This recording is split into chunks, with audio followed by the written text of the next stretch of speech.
আমাদের রাজনৈতিক একটা আদর্শ আছে, আমাদের একটা লক্ষ্য উদ্দেশ্য আছে।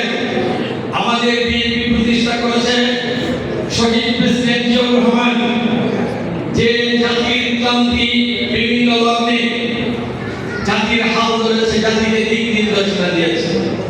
1971 সালে যখন পাক হানাদার বাহিনী রাতের অন্ধকারে নিরস্ত্র বাঙালিদের উপর ঝাঁপিয়ে পড়েছিল, যখন রাজনৈতিক ক্ষেত্রে কেউ জাতির কোনো দিক নির্দেশনা দিতে পারছিল না, তখন শহীদ প্রেসিডেন্ট জিয়াউর রহমান একজন সেনা অধিনায়ক হয়ে সাহসিকতার সাথে সেদিন মহান স্বাধীনতার ঘোষণা দিয়েছিলেন।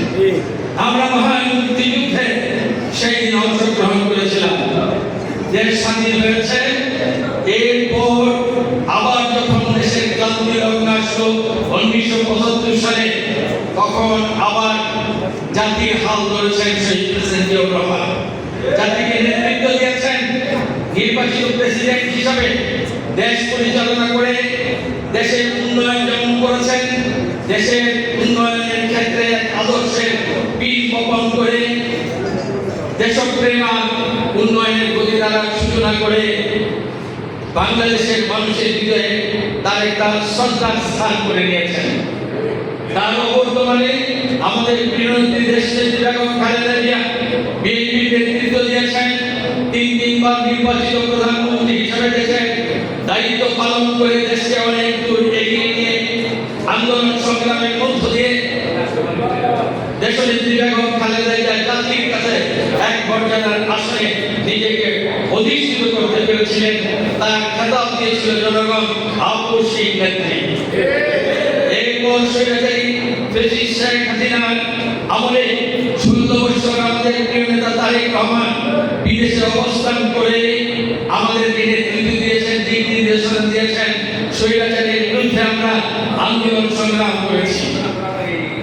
আমরা বিএনপির নেতা কর্মীরা পরিচিত নেতা কর্মী, এখন দলের জন্য নিবেদিত, কোনো ব্যক্তির জন্য না, কোন এলাকা হিজমের জন্য না, সমগ্র বাংলাদেশ নিয়ে আমাদের রাজনীতি।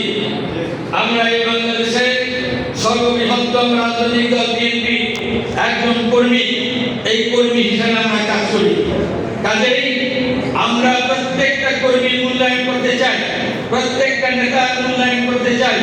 আমি যখন আন্দোলন সংগ্রামের সময় সবচেয়ে কঠিন বিপদের দিনে বিএনপির নারায়ণগঞ্জ জেলা বিএনপির সভাপতি দায়িত্ব পেয়ে কাজ করি, তখন 10টি ইউনিটের সকল নেতাকর্মী আমাকে সহযোগিতা করেছেন। সোনারগাঁয়ের যারা রাজনীতি করেন, নেতৃত্ব দেন, তারাও সেদিন আমাকে সাহায্য সহযোগিতা করেছেন আন্দোলন সংগ্রামে। সেই জন্য তাদেরকে আমি ধন্যবাদ জানাই, তাদের প্রতি আমি কৃতজ্ঞতা জানাই।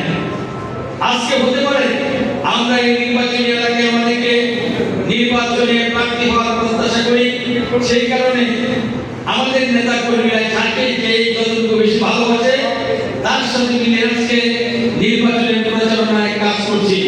কিন্তু এর মানে এই না যে আমরা সম্পূর্ণরূপে বিভক্ত হয়ে গেছি। ভালোবাসা তো মানুষের একটা অধিকার। কেউ কারো স্নেহর জন্য হতে পারে, কেউ কারো প্রতি বিরাগ পালন হতে পারে, কিন্তু যখন নির্বাচন আসে তখন তো সবাই আমরা ধানের শীষ প্রতীকে। আমি যখন সোনারগাঁয়ে কাজ করতে যাই, যারা এখন সোনারগাঁ থানা বিএনপি এবং পৌরসভা বিএনপি নেতৃত্ব করেন এবং আছেন, আমার সাথে অনেকের নিয়মিত টেলিফোনে যোগাযোগ পায়। তারা আমার সাথে কাজ করতে চায় এবং অনেকে কাজ করার ক্ষেত্রে একটা দ্বিধার সংকট বোধ করে। আমি সবাইকে বলি, আপনারা এখন আমার সাথে কাজ করতে আসবেন না, আপনারা যার সাথে আছেন তার সাথেই কাজ করেন। আমি আপনাদেরকে বিব্রত এখন করতে চাই না। তারা তারপর আমাকে বলে যে আমরা সোনারগাঁয়ে একজন যোগ্য প্রার্থী চাই। সোনারগাঁয়ে কাকে প্রার্থী করা হলে সোনারগাঁয়ের নেতৃত্ব ঠিক হবে সেটা আমরা বুঝি। একটু লজ্জার খাতিরে কিংবা ইতস্তত বোধ করে আপনার সাথে আসছি না, কিন্তু যেদিন নির্বাচনের প্রার্থী মনোনয়ন চূড়ান্ত হয়ে যাবে বিএনপির পক্ষ থেকে, সেদিন দেখবেন আপনি আমাকে ডাকতে হবে না, আমরা এসে আপনার কাছে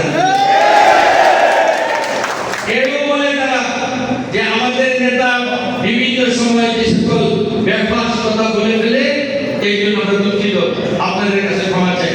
আপনারা ধরবেন না, সকল মানুষের শিক্ষা দীক্ষা গুণাগুণ কথা বলার ভাষাটা একরকম থাকে না, কাজেই এটা আমরা লজ্জিত হয়ে আপনার কাছে ক্ষমা প্রার্থী, আপনি এগুলো ধরবেন না।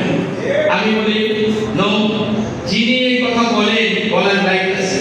এই জন্য বিএনপির জন্য কাজ করেন, বিএনপি নেতা কর্মী হিসেবে যদি কাউকে খারাপ করে গালি দিতে চান, এটা ওরা দিচ্ছেন, আমরা সেই গালি শুনবো, তাতে আমাদের কোনো দুঃখ বেদনা নাই। কিন্তু যদি আজকে তাকে মনোনয়ন দিয়ে দেওয়া হয়, তাহলে সিদ্ধিগঞ্জে কোন মুখ নিয়ে আসবেন? সবাই দেখবে সন্ত্রাসী, সন্ত্রাসীদের কাছে কিভাবে আসবেন? আবার যে আহ্বান দেখেছেন যে সোনারগাঁয়ের মানুষ যদি ঐক্যবদ্ধ হয়ে যায়, সোনারগাঁয়ের মানুষ যদি বিশ্বাসঘাতকতা বেইমানি না করে, তাহলে যে কোনো দলের, যে কোনো মতের, যে কোনো ষড়যন্ত্র প্রার্থী হলো, স্বতন্ত্র প্রার্থী হলো, তাকে ভোট দিয়ে বিজয় লাভ করতে পারে। কি জন্য? সেখানে সংখ্যাগরিষ্ঠ ভোটার। তাহলে এটা যদি করতে পারেন, মনোনয়ন পেলে আসবেন কিভাবে সিদ্ধিগঞ্জে? লাগবে না তাহলে সিদ্ধিগঞ্জে ভোট? আপনার না লাগবে, আপনি যদি নির্বাচনে মনোনয়ন পেয়ে যান, আমরা ইচ্ছা করে আপনাকে দিয়ে আসবো, কারণ আমরা বিএনপি, আমাদের মার্কা ধানের শীষ, ধানের শীষে সাংবাদিক ভাই এবং বোনেরা, এবারের সামনে নির্বাচন অত্যন্ত গুরুত্বপূর্ণ। আপনারাও সেখানে সেভাবে প্রস্তুতি নিয়ে কাজ করতে হবে, কাজে অলসতা করা যাবে না এবং সবকিছু সহজভাবে মেনে নিলে চলবে না। এই নির্বাচনকে খুব স্বাভাবিকভাবে মেনে নিলে চলবে না। এই নির্বাচন কঠিন হবে, আমাদের নেতা জনাব তারেক রহমান বারবার বলছে। কাজে এটা আমরা বিশ্বাস করি, আমাদের কাজের গতি এখন থেকে বাড়িয়ে দিতে হবে। আজকে থেকে কাজের গতি বাড়িয়ে দিবেন, প্রত্যেকে ওয়ার্ডে গিয়ে আপনারা আবার প্রতিনিধি সভা করবেন, ওই প্রতিনিধি সভায় সিদ্ধান্ত নিয়ে আপনারা কাজ করবেন, এটা আপনাদের কাছে অনুরোধ। আবারও ধন্যবাদ জানাতে চাই প্রিয় নেতৃবৃন্দ যারা আজকের এই অনুষ্ঠানের আয়োজন করেছেন তাদেরকে।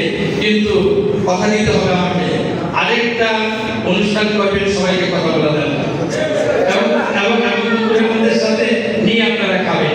একদিন অন্তত খাওয়ান আমাদেরকে, আপনারা এত বড় নেতা হয়েছেন,